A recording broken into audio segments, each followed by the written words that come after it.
please.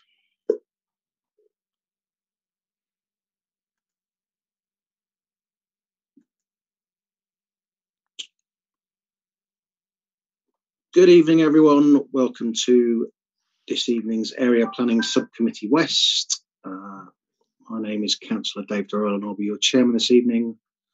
My vice chairman is Councillor Jean Lee. From Planning Department, we have Andrew Marks and Jerry Godden, and from Democratic Services, we have Rebecca Perrin and Jackie Letha. I think I've got everyone. Starting off with the webcasting introduction, I would like to remind everyone present that this meeting will be broadcast live to the internet or filmed and will be capable of repeated viewing or another use by such third parties. Please could I also remind members of the public who have registered to speak that they will be admitted to the meeting at the appropriate time, and you have been. Please also be aware that if technical difficulties interrupt the meeting that cannot be overcome, I may need to adjourn the meeting. Item 2, advice to public and speakers, is on pages 5 to 8. Item 3, apologies for absence.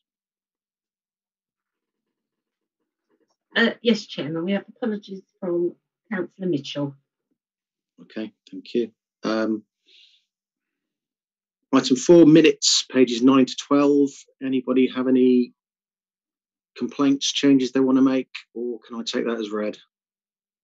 Agreed. Okay, lots of nodding heads, so I think we're fine there. Thank you. Item 5, declarations of interest.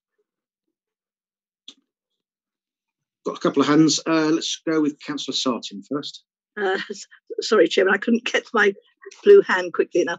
On the item before us this evening, although it hasn't been consulted on this particular application, I believe it does sit in the Lee Valley Regional Park Authority, so as a member of that authority and on pecuniary interest, they don't appear on the list of consultees.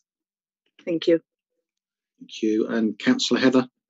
Yes, Chair. Same as Councillor Sartin with regards to Lee Valley Park, and also a resident of the marina. I'm acquainted with him and his family. It's a non-pecuniary interest, and I will be staying in the meeting and voting.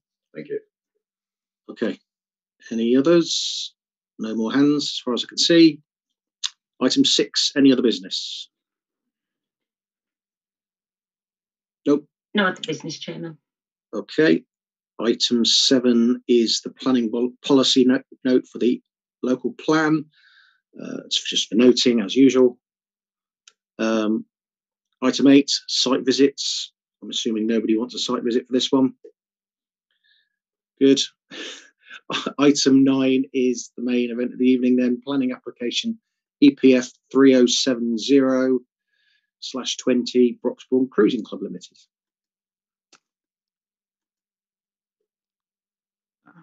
Thank you, Chair.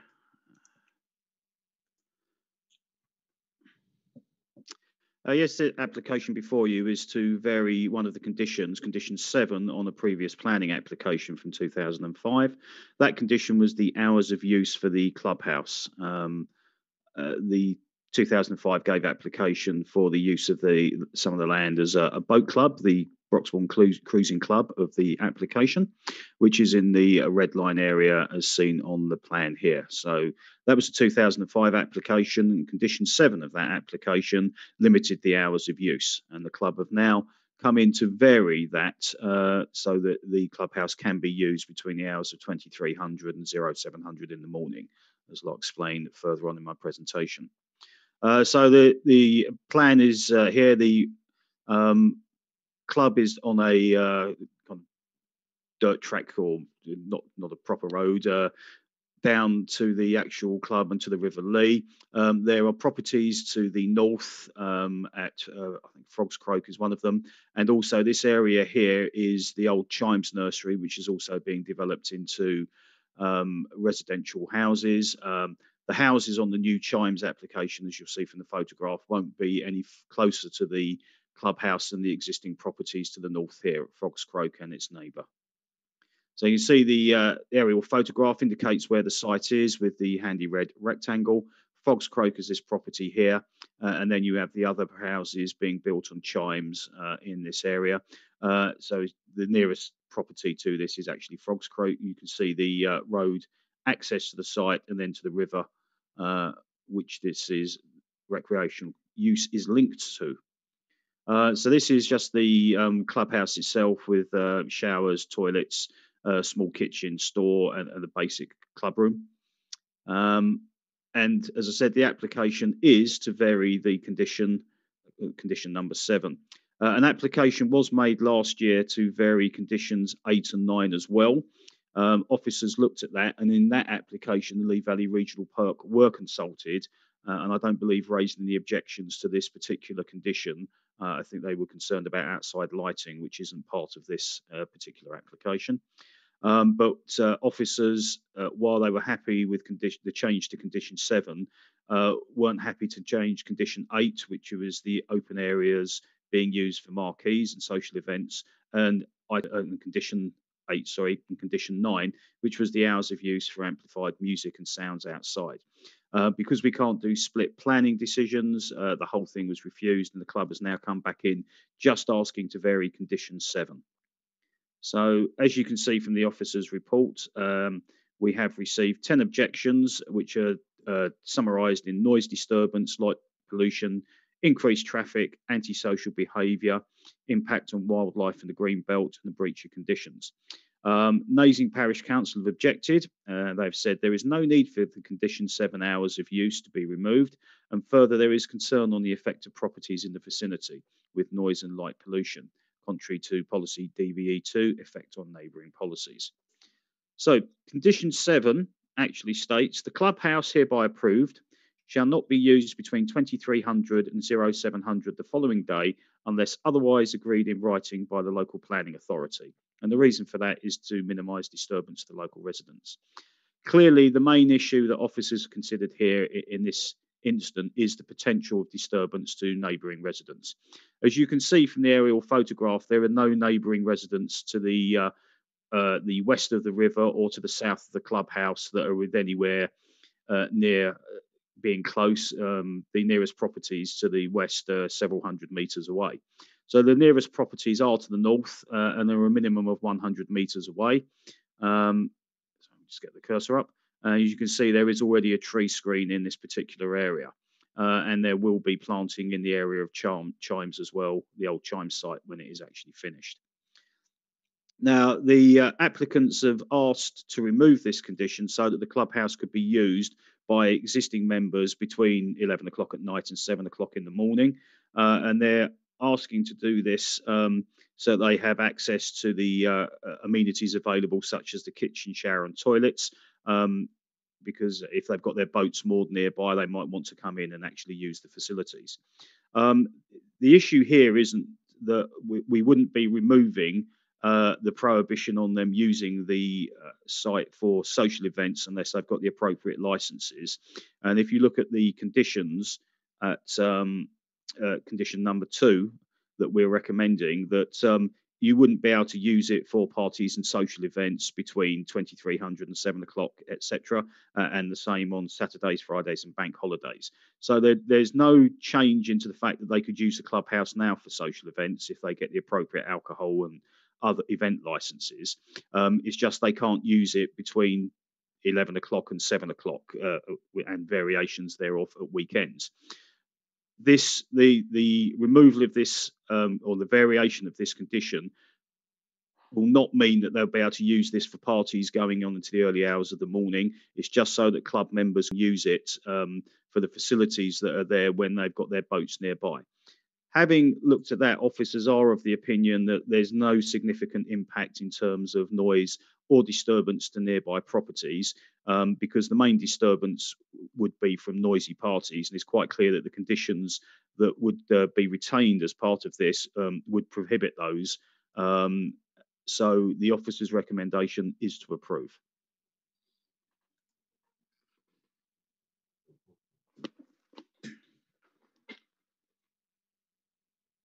Thank you. We have one speaker this evening, Mr. Derek Renault, on behalf of the applicants. You have 3 minutes, sir. Thank you, Chairman, and good evening, everyone. Really, just Broxbourne's Cruising Club is a small, friendly boat cruising club having about 60 members and about 25 to 30 boats. We've requested this modest change to our clubhouse opening hours and entertaining arrangements, mainly to allow members to use the clubhouse shower, toilet, kitchen and general facilities at any time when they might be needed. We already hold a bar licence for the amended times that are now proposed, and this change would allow us to align our planning consent with that licence. With no intention of holding all-night rave parties, as suggested by some objectors, and with an average membership age of between around 55 and 60, many of us can barely stay awake all night long enough to rave the night away. The club operates on a non-for-profit basis and aims to bring benefits to the wider community by facilitating access and appreciation of our open spaces and waterways. We're mindful of the natural environment and do our best to preserve and protect it. We have operated for over 13 years without any complaint about any of our events. We note the amended conditions suggested by the planning officer to alleviate any concerns raised, and in his conclusion that our request be approved. We're happy to comply with these proposed changes. We hope the committee will therefore be able to approve our request with these amended conditions. Thank you. Thank you. Over to members. Questions, comments? Not seeing any hands at all. Oh, sorry, Councillor Sam Kane. Not a question, just a comment. I will be supporting the officer's recommendation and happy to see this go through. Just how loud can somebody sing in the shower? Yeah, I could probably answer that question, but it's not a good idea. Councillor Bassett. And Councillor Plummer. Sorry, Mr. Chair. Yeah, Thank you, Chairman. Yes, obviously this is on my area and I know it reasonably well. I must admit no one has actually ever complained to me about the Broxbourne Rowing Club or Sailing Club or whatever, cruising club, we can call it any one of those. And when you're in a boat and for the weekend, it is nice if you can use a proper toilet at night before you go to bed and when you first get up in the morning. So we're not altering any of the licensing hours or anything else like that. We are just merely saying, yes, you can use those facilities in the night for personal hygiene matters, shall we say. So again, I don't have a problem. Thank you. I'm going to go to Councillor Sartin first and then Councillor Plummer. Thank you, Chairman. The reality is I'm not going to say anything different. I can't see any problem with this at all, and certainly will be supporting the recommendation. Councillor Plummer. Yeah, thanks. Yeah, same. My limited experience of such organisations, admittedly, is 30 years old, but yeah, those sort of facilities are invaluable. You really do need them. They just say anything about raves or anything. I'd imagine the demographic would be a bit past that anyway, in my experience personally. So yeah, being able to have a shower is invaluable, and yeah, I've got no problems with it at all. Thank you. Councillor Lee, did you have your hand up? I did, yes, thank you, Chairman. I just wonder, but I have no objection to it at all. I just wonder what, I mean, if it's just going to be left open, or will the cruising club have a key that they can use?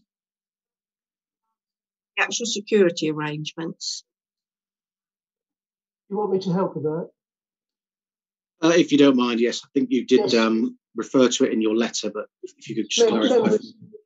Members do generally have keys and they can let themselves into the building. It's not left open because of security concerns, but members do have keys so they can have access 24/7 if the planning allowed. Okay, thank you. Any other members wishing to speak? Not seeing any other hands. My view is largely the same as the other members. I'm all in favour of it being brought into line with the licensing hours. And I used to serve on licensing. I think if there are any issues that arise, licensing will be better set to deal with them than a planning committee would be anyway. So I think this is the right thing to do, is my view. Okay. In that case, we should proceed to the vote. The recommendation is to approve or grant permission for the variation of the condition. Over to Jackie for the vote. I'll call out your name, and if you could just repeat it and say whether you're for, against, or abstain. Councillor Avey. Councillor Avey, agree. Councillor Bassett. Councillor Bassett, agree. Councillor Heather. Councillor Heather, yeah, for the variation, agree. Councillor Kane. Helen Kane. Councillor Helen Kane agrees. Councillor Sam Kane. Councillor Sam Kane, for. Councillor Leppert. Councillor Leppert agrees. Councillor Plummer. Yeah, Councillor Plummer, agree. Councillor Sartin. Councillor Sartin, agree. Councillor Stocker. Councillor Stocker, agree. Councillor Lee. Councillor Lee agrees. And Councillor Durrell. Councillor Dave Durrell votes for. Thank you. That is unanimous, Chairman. Thank you. Therefore, permission is granted. Excellent. Okay. Moving on, item 10, exclusion of public and press. I assume there's nothing to be done there. 11. Item 11 is a logistical point. We don't need to cover that.